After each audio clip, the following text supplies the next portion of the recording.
Hello दोस्तों, good evening, नमस्कार। आप सभी का एक बार जो है फिर से बहुत बहुत स्वागत है आप सभी के अपने यूट्यूब चैनल परीक्षा की शिक्षा। उम्मीद करता हूँ, आशा करते हैं आपसे जो स्वस्थ हैं, कुशल मंगल है, तैयारी जो है बढ़िया और अच्छे तरीके से आप सभी कर रहे हैं। तो जो भी क्लास में फर्स्ट टाइम आए हैं, पहली बार आए हैं, नए हैं, उसे को बताया हमारे चैनल आपकी जो है UP triple S C PT exam 2025 की आपकी तैयारी साथ रेगुलर बेसिस पर जो डेली करवाते हैं, जिसे भी तैयारी पूरी करनी है, कंप्लीट करनी है, चैनल को सब्सक्राइब करके हमारे साथ जुड़ जाइएगा। ठीक है। क्लास का समय सभी को पता है, जीके जीएस की जो क्लास है सुबह 10 बजे डेली आपको जीके जीएस की क्लास मिल जाएगी। ग्राफ और मैथ्स की क्लास जो है दोपहर को 2 बजे आपको देखने को मिल जाएगी। हिंदी की जो क्लास है आपको शाम को 7 बजे आप सभी को मंच पर देखने को मिलेगी। इसी टाइम पे आप सभी को क्लास से जुड़ के तैयारी को पूरा और कंप्लीट करना है। ठीक है। नीचे डिस्क्रिप्शन में आपको इंस्टाग्राम टेलीग्राम का लिंक मिलेगा, तो आप इंस्टाग्राम पे फॉलो करेंगे, टेलीग्राम चैनल को ज्वाइन करेंगे। टेलीग्राम चैनल पर डेली बेसिस पर क्लास का अपडेट, आपको एग्जाम का अपडेट जो है देखने को मिल जाएगा। 6 और 7 सितंबर को क्या आपका एग्जाम है, ये बात याद रखिएगा। ठीक है। चलें क्लास स्टार्ट करें बिना किसी देरी के। एक एक क्वेश्चन आपके एग्जाम के लिए बहुत ही इंपॉर्टेंट है। क्लास स्टार्ट करने से पहले जिसने अभी तक क्लास को लाइक नहीं किया है, लाइक करेंगे, शेयर नहीं किया शेयर करेंगे, और सबसे इंपॉर्टेंट जिसने मेरे चैनल को सब्सक्राइब नहीं किया वो लोग जो है चैनल को सब्सक्राइब करें। पहला क्वेश्चन आपका छठा नंबर है। मृत्युंजय, पिनाकी, योमकेश तथा त्रिलोचन किस देवता के प्रवाची हैं? बताइए। ब्रह्मा के, विष्णु के, शिव के या इंद्र के? मृत्युंजय, पिनाकी, व्योमकेश तथा त्रिलोचन किस देवता के पर्यायवाची हैं? तो इसका राइट आंसर आपका हो जाएगा साथियों, यह सभी के सभी जो है आपके पर्यायवाची शब्द है शिव के। ठीक है। ऑप्शन नंबर हमारा सी राइट होगा। क्लियर सभी को इसका? मृत्युंजय, पिनाकी, व्योमकेश, त्रिलोचन शिव देवता के पर्यायवाची शब्द है। अगला प्रश्न आपका साथियों है 7वां नंबर। नीति निपुण में समास क्या होगा? नीति निपुण, तो नीति और देखिए बीच में योजक भी आया है, निपुण दिया गया है, तो नीति और निपुण हो जाएगा। ठीक है। नीति और निपुण, तो यहाँ पे आपका हो जाएगा साथियों समाज पूछा है ना, तो तत्पुरुष समाज हो जाएगा। ठीक है। नीति निपुण ना, एक मिनट। अच्छा देखिए, भले से योजक चिन्ह नीति निपुण का समाज विग्रह होगा क्या? तो देखिए, नीति निपुण में, नीति में निपुण हो जाएगा। ठीक है। ये आपका हो जाएगा नीति में निपुण। नीति निपुण यानी कि नीति में निपुण, इसका समाज विग्रह हो जाएगा। इसके वजह से तत्पुरुष द्वंद्व समास नहीं होगा। ठीक है। दोनों पद यहाँ पे प्रधान नहीं दिया गया है। ठीक है। चलिए, ये भी कभी कभी ऐसे क्वेश्चन आपको आ जाते हैं, तो आप गलती में आप द्वंद्व समास टिक कर देंगे, सभी को पता रहेगा, तो इसके लिए आपको बताया जा रहा है नीति में निपुण होगा। ठीक है। त्र वर्ण किन वर्णों के सहयोग से बना होती है? त्र वर्ण जो है किन वर्णों के सहयोग से बना है? तो त्र वर्ग जो है, त्र वर्ण जो है आपका बना है त और र से। ठीक है। यानी कि आधा त, यानी कि हलंत वाला त और र, इन वर्णों के सहयोग से आपका त्र वर्ग बना है। ठीक है। चलिए, अगला प्रश्न आपका 9 नंबर क्वेश्चन। नीचे लिखे शब्दों में स्वर एवं मात्रा की दृष्टि से शुद्ध शब्द होगा क्या? बताइए। नीचे लिखे शब्दों में स्वर व मात्रा की दृष्टि से शुद्ध शब्द क्या होगा? तो आपका शुद्ध शब्द यहाँ पे हो जाएगा साथियों निर्लिप्त। निर्लिप्त, ऑप्शन नंबर हमारा बी राइट होगा। ठीक है। सॉरी, निर्लिप्त, निर्लिप्त नहीं होगा, निर्लिप्त होगा। ठीक है। निर्लिप्त, ऑप्शन नंबर हमारा सी राइट होगा। क्लियर सबको? शब्द में स्वर एवं मात्रा की दृष्टि से शुद्ध शब्द का निर्लिप्त, ऑप्शन नंबर सी जो दिया गया साथियों राइट है। अगला आपका 10वां नंबर। अनेकार्थी शब्द कुंडली के लिए भिन्न में से एक अर्थ बताइए। कचौड़ी, इमरती, बर्फी, समोसा। ठीक है। कुंडली के लिए निम्न में से एक अर्थ भिन्न है, कौन सा बता? एक अर्थ, कुंडली के लिए एक अर्थ क्या हो जाएगा? ठीक है। तो कुंडली के लिए एक अर्थ आपका देखा जाएगा साथियों, तो यहाँ पे इमरती हो जाएगा। ठीक है। ऑप्शन नंबर हमारा बी राइट हो। ठीक है। अनेकार्थिक शब्द दिया गया है, कुंडली के लिए निम्न में से एक अर्थ आपका इमरती हो जाएगा। ऑप्शन नंबर बी आपका राइट है। ठीक है। कुंडली शब्द का अर्थ आपका इमरती है। ठीक है।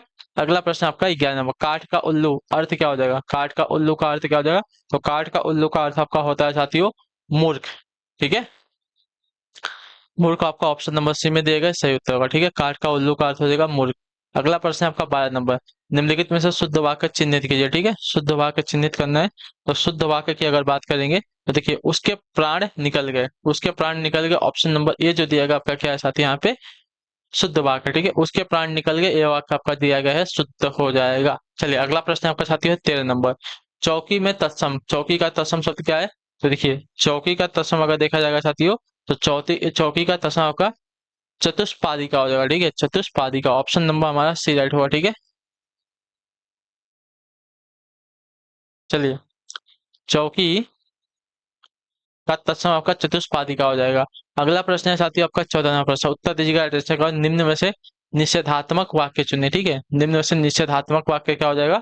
तो निषेधात्मक अगर देखा जाएगा तो निषेधात्मक, सूर्य पूर्व दिशा में निकलता है नहीं। मैं आज आज बाजार नहीं जाऊंगा, मैं आज बाजार नहीं जाऊंगा, यह वाक्य आपका निषेधात्मक हो जाएगा। ठीक है, क्लियर सभी को? मैं आज बाजार नहीं जाऊंगा, यह वाक्य आपका जो है निषेधात्मक वाक्य है। क्लियर सभी को?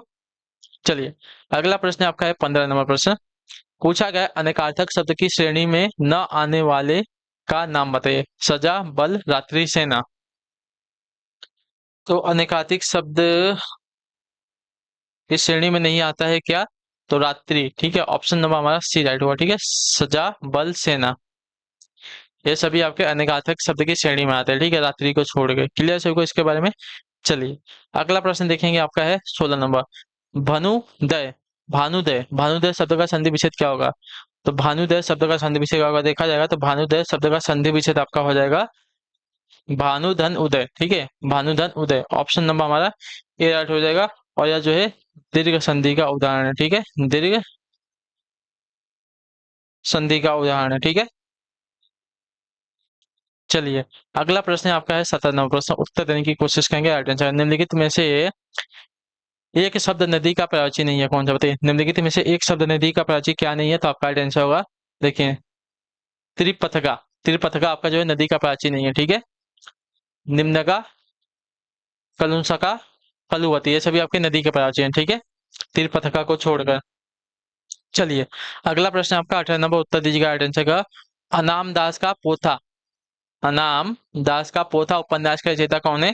तो इसके रचयिता आपके हैं साथियों हजारी प्रसाद द्विवेदी। ऑप्शन नंबर हमारा सी सही उत्तर होगा। ठीक है, क्लियर सभी को इसके बारे में? अनाम दास का पोथा उपन्यास के रचयिता आपके हजारी प्रसाद द्विवेदी जी हैं। क्लियर है? चलिए, अगला प्रश्न आपका साथियों 19 नंबर प्रश्न। उत्तर दीजिएगा राइट आंसर का। अव्यय की परिभाषा किस विकल्प में है बताइए?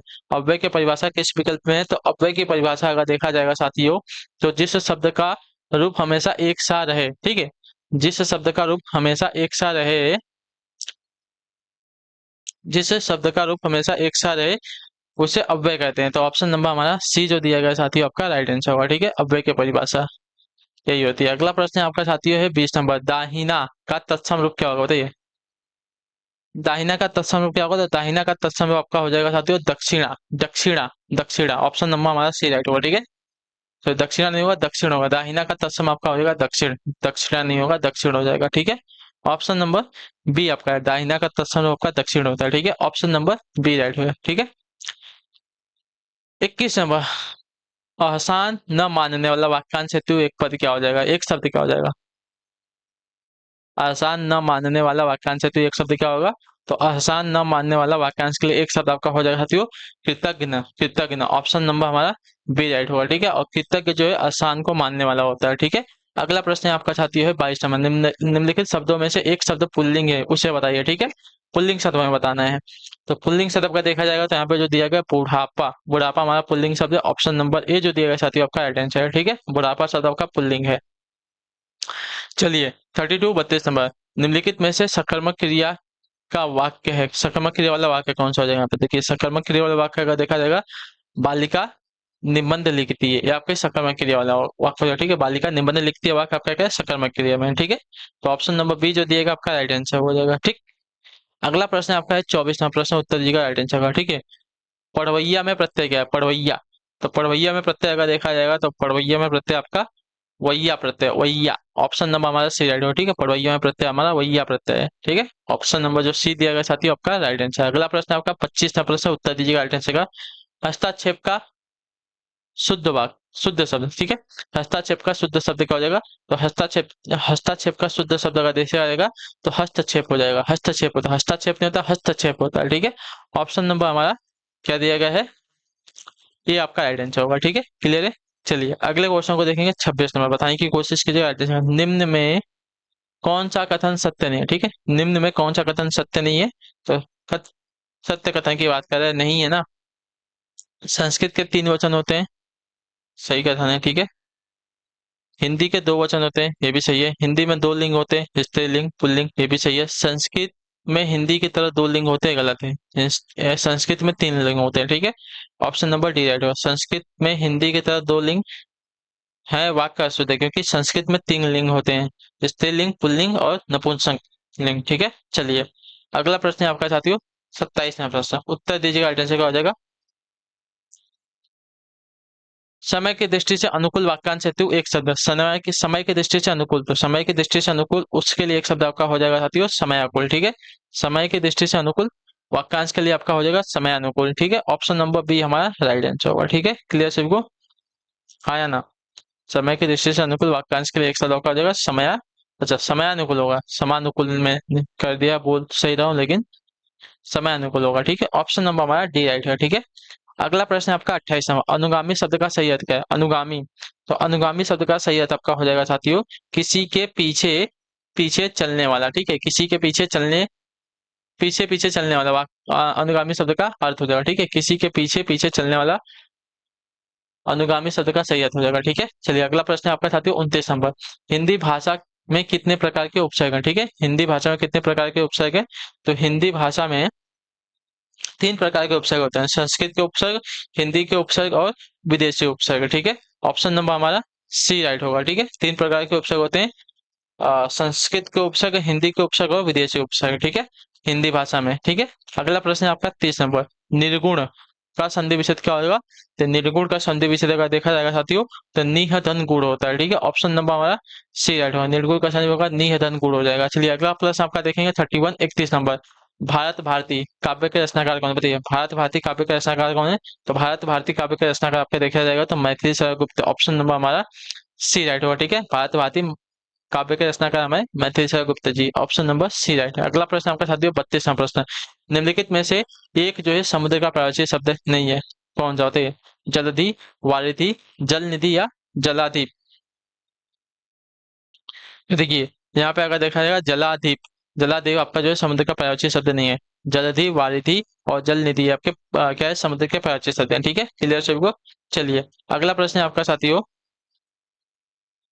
हस्त का तद्भव, तो हस्त का तद्भव आपका हो जाएगा साथियों हाथ, ऑप्शन नंबर हमारा ए राइट होगा। ठीक है, क्लियर सभी को इसके बारे में। चलिए अगला प्रश्न है आपका 34 नंबर, पूछा गया है निम्नलिखित में से कौन सा वाक्य आपका शुद्ध अशुद्ध है? ठीक है, कौन सा वाक्य आपका अशुद्ध वाक्य दिया गया है यहाँ पे? तो देखिए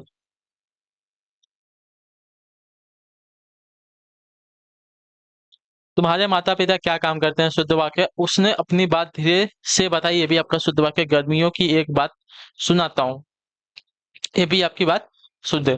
तुम तुम्हारे घर चले जाओ, ये वाक्य आपका अशुद्ध है। ठीक है, तुम तुम्हारे नहीं, तुम अपने घर चले जाओ ऐसा होगा। ठीक है,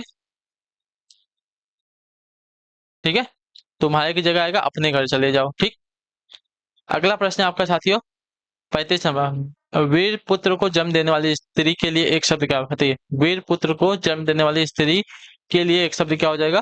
तो इसके लिए एक शब्द आपका हो जाएगा साथियों वीर प्रसु, वीर प्रसु। ठीक है, वीर पुत्र को जन्म देने वाली स्त्री के लिए एक शब्द आपका हो जाएगा वीर प्रसु, ऑप्शन नंबर हमारा डी सही उत्तर है। अगला प्रश्न है आपका 36वां प्रश्न, कहते हैं कुछ लड़के जा चुके हैं, कुछ लड़के जा चुके हैं, इस वाक्य में शब्द कुछ के विशेषण का भेद बताइए। ठीक है, देखिए कुछ लड़के जा चुके हैं, इस वाक्य में शब्द कुछ के विशेषण का भेद अगर देखा जाएगा तो आपका हो जाएगा साथियों यहाँ पे अनिश्चित संख्यावाचक विशेषण, ऑप्शन नंबर हमारा डी राइट होगा। ठीक है, क्लियर सभी को, कुछ लड़के जा चुके हैं वाक्य में कुछ आपका जो है अनिश्चित संख्यावाचक विशेषण हो जाएगा। ठीक है, अगला प्रश्न आपका है 37 सुई का तत्सम रूप क्या हो जाएगा?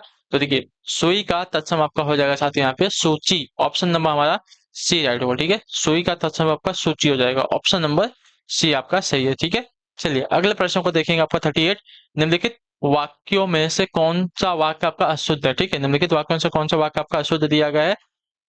अभग एक मराठी छंद है, सही बात है, आपका भवदीय, आपका भवदीय आपका यहाँ पे गलत हो जाएगा। ठीक है, आपका भवदीय अशुद्ध वाक्य है क्योंकि भवदीय शब्द के साथ आपका प्रयुक्त नहीं होता है। ठीक है, इतना याद रखिएगा। ठीक है, भवदीय सिर्फ होगा, यह काम आप पर निर्भर है, शुद्ध वाक्य मुझे वह कार्य संभव नहीं है, मुझे से वह कार्य संभव नहीं है। ठीक है, ये भी आपका शुद्ध वाक्य। ठीक है, चलिए आपका है 39 39 क्या देगा? वह घर पहुंच गया, इस वाक्य में पहुंच गया निम्नलिखित में से किस क्रिया का उदाहरण है? तो पहुंच गया ना, तो पहुंच गया, तो पहुंच गया आपका हो जाएगा साथियों यहाँ पे द्विकर्मक क्रिया का। ठीक है, पहुंच, पहुंचना और जाना। ठीक है, दो क्रिया है तो द्विकर्मक क्रिया यहाँ पे हो जाएगी, ऑप्शन नंबर हमारा बी जो दिएगा साथियों आपका राइट आंसर होगा। ठीक है, चलिए अगला प्रश्न है आपका 40वां प्रश्न, उत्तर दिएगा राइट आंसर, पर्यायवाची की दृष्टि से एक वर्ग शुद्ध है, कौन सा होता है? पर्यायवाची की दृष्टि से एक वर्ग आपका शुद्ध है, कौन सा है? तो देखिए घर, निकेतन, आयतन, निलय, ये सभी आपके क्या है, प्रवृत्ति की दृष्टि से आपके शुद्ध वर्ग है। ऑप्शन नंबर हमारा बी राइट होगा। ठीक है, क्लियर होगा इसके बारे में। चलिए अगला प्रश्न देखेंगे, आपका है 41 नंबर। शुद्ध वर्तनी का चयन कीजिए। ठीक है, शुद्ध वर्तनी का चयन कीजिए यहाँ पे। तो आपका राइट आंसर होगा कमुदिनी। कमुदिनी आपका कैसा वाक्य है, शुद्ध वाक्य। ऑप्शन नंबर हमारा सी राइट होगा। ठीक है, कमुदिनी जो है शुद्ध वर्तनी वाला शब्द है यहाँ पे। अगला प्रश्न आपका है 22, संभवतः आज वर्षा हो जाए। अर्थ के आधार पर उपयुक्त वाक्य का भेद पहचाने। ठीक है, संभवतः, संभवतः आज वर्षा हो जाए ना। ठीक है, संभवतः आज वर्षा हो जाए वाक्य में संदेहवाचक, संदेहवाचक वाक्य। ठीक है, ऑप्शन नंबर आपका ये राइट होगा। ठीक है, चलिए अगला प्रश्न आपका है 43, 43, निम्नलिखित में से एक पत्थर का प्राचीन है। प्रस्तर, उपल, पसम, पाहन। तो इसमें पत्थर का प्राचीन जो दिखेगा पसम, पसम आपका नहीं है। ठीक है, पसम जो है आपका ऊन का प्राचीन है। पश्मीना एक ऊन भी होती है। ठीक है, चलिए अगला प्रश्न आपका है 44, शुद्ध वाक्य चुनिए। ठीक है, शुद्ध वाक्य हमें यहाँ पे चुनना है। तो मुरझाया हुआ फूल वर्षा की फुहार से अभिसिंचित होकर पुनः खिल उठा। शुद्ध वाक्य। ठीक है, ऑप्शन नंबर ए जो दिएगा आपका शुद्ध वाक्य। बाकी सब मत देखिए, जब पहला हमें पता चल गया है तो। लो या लतिका भी भर लाई, लो या लतिका भी भर लाई, मधु मुकुल नवल रस गागरी। उपयुक्त पंक्ति उदाहरण है कि इसकी बताइए। तो यह जो है मानवीकरण अलंकार की उदाहरण है। तो ऑप्शन नंबर हमारा ए राइट होगा। ठीक है, लो या लतिका भी भर लाई, मधु मुकुल नवल रस गागरी। पंक्ति में आपका जो है मानवीकरण अलंकार है, जहाँ प्रकृति के कार्यों व्यापारों को मानवी रूप में चित्रित किया जाता है, वहां आपका मानवीकरण अलंकार होता है। ठीक है, यहाँ लतिका आपका लता का इसी प्रकार रूप में चित्रण किया गया है। ठीक है, अगला प्रश्न आपका है 46, सुलभ का उपयुक्त विपरीतार्थक शब्द क्या है। सुलभ, तो सुलभ का आपका हो जाएगा साथियों दुर्लभ। ठीक है, ऑप्शन नंबर आपका डी राइट होगा। ठीक है, सुलभ का विलोम आपका दुर्लभ हो जाएगा, विपरीतार्थक शब्द। अगला प्रश्न आपका साथियों 47, मृगावती के लेखक हैं। मृगावती के लेखक कौन है, तो मृगावती के लेखक आपके कुतुबुन है।